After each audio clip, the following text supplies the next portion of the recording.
Today, we're talking to Dr. JMerritt, and the topic is the Nashville Metropolitan Education Association. And of course, Dr. Merritt, let's see if we can deal with some of the concerns that members of your organization have in reference to the recent recent suggested cuts in terms of the elimination of schools and et cetera, et cetera. What are some of the concerns that you have?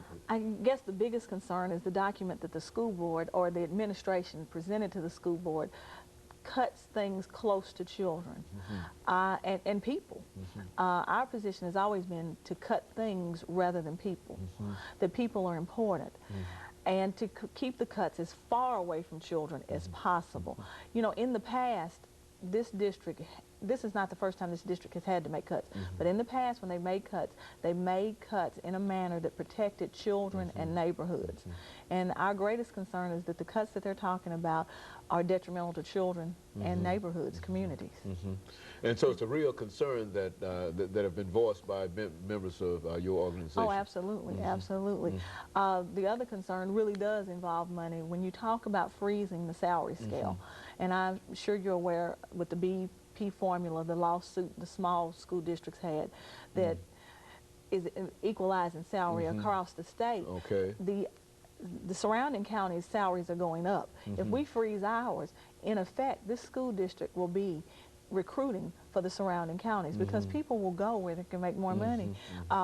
People don't go into teaching to get rich, but people in teaching have families too, and they have to, you know, a loaf of bread costs the same thing for a teacher as it does, you know, for the director of school at $200,000. So they have to protect their families as well. So it's not about not wanting to do things for the children, but at the same time you have to be competitive, and there are things in this budget that can be cut. You think that that the attempt has been made to cut people, cut at people rather than cut at things? Exactly. PE teachers, arts. You know, those are things that are essential to a well-rounded child. Obesity is a major issue. I heard a gentleman from the American Heart Association speak. I mean, you know, do not cut out physical activity for children. Those things are very important. But those are some of the proposed cuts that would come about as a result of what from the administration, the proposal that they gave to the Board of Education. I guess my biggest concern is that the cuts are punitive in nature toward children. And I realize that the school board and others were very disappointed, I included, in the fact that the sales tax referendum did not pass. But you can't punish children for the actions of adults. And these cuts will punish children.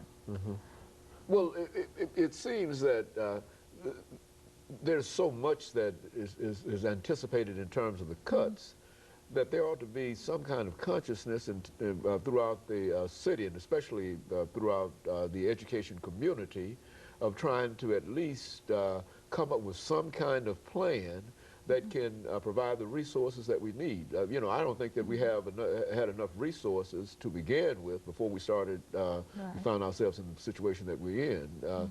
And I'm not here to advocate about a property tax or anything like that, but what we're talking about something that is very, very important, and that's education, you see, and it's still true, as you know, pay now, or pay later, that's right. And it's cheaper to educate than to incarcerate, as you well know.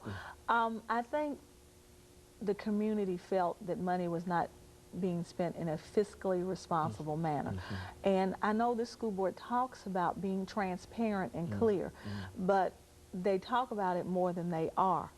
They need to communicate to the community what is actually going on, because, and then of course historically, tax increases have been gotten on the backs of children. And people are tired of you coming back to them saying it's for the children.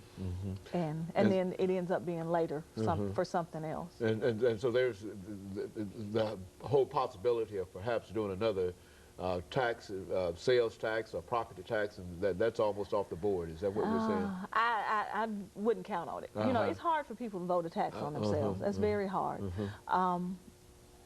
I think that was probably a one-shot deal, and it came at a bad time. It didn't start out a bad time, but after Hurricane Katrina and gas prices escalated, it just was a bad time. It ended up just being an unfortunate circumstance.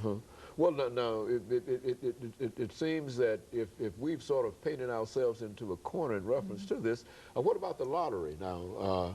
Well, that's higher education. Yeah, I know, but that's what I'm about to suggest here. That, and I know that Mr. Bredesen has done quite a number of things in terms of trying to get some of that money down to the Head Start pre-K area, and I'm not suggesting that we need to take, but would that be? Is there some method that we might be able to use to get into some of that money? Well, the authors of the bill were clear when the lottery was passed that it was to be for higher education. Of course, I hear the argument often: if we can't get them, through through K-12, then how they'll never get to higher ed. So, and I think that's a legitimate argument. And I guess that's the good thing about our association. We're a united professional organization, and we're the local MEA, and we have TEA and NEA. So the state association has lobbyists on the hills all the time looking at those things and trying to help lobby for the best possible. Now, that, to my knowledge, is not on the table at this time, but maybe at some point that money could be moved. That is okay, but the fact remains that you need a lot of money. Exactly. And that unless you have get some more money than you have, that you're going to have to cut back on the services that probably are not full services across the board as it is now, and now you're talking about cutting back on that, and so it's going to be a pretty detrimental thing for the entire educational community, isn't it? Oh, it's going to be hard. There's nothing easy about what we're going through, but teachers are resourceful. I mean, we can focus on achievement, language X. Those are just materials. Teachers are where the rubber meets the road. I don't remember the book I used in first grade, but I remember my teacher. Good. She made all the difference. So, they're not going to remember that it was focused on achievement or language X or some other program. They're going to remember the teacher. So for me, keeping the teacher for the child and the continuity in the community is the issue. How many teachers, over the last half minute we have here, how many teachers are we talking about in the Metropolitan School System? Approximately 5,200. 5,200. So you somewhere between 52 and 50. It's either 52 or 57. But you've got a large core of individuals here that you represent. Absolutely. And of course, we'll be back with our audience following this very, very short commercial break.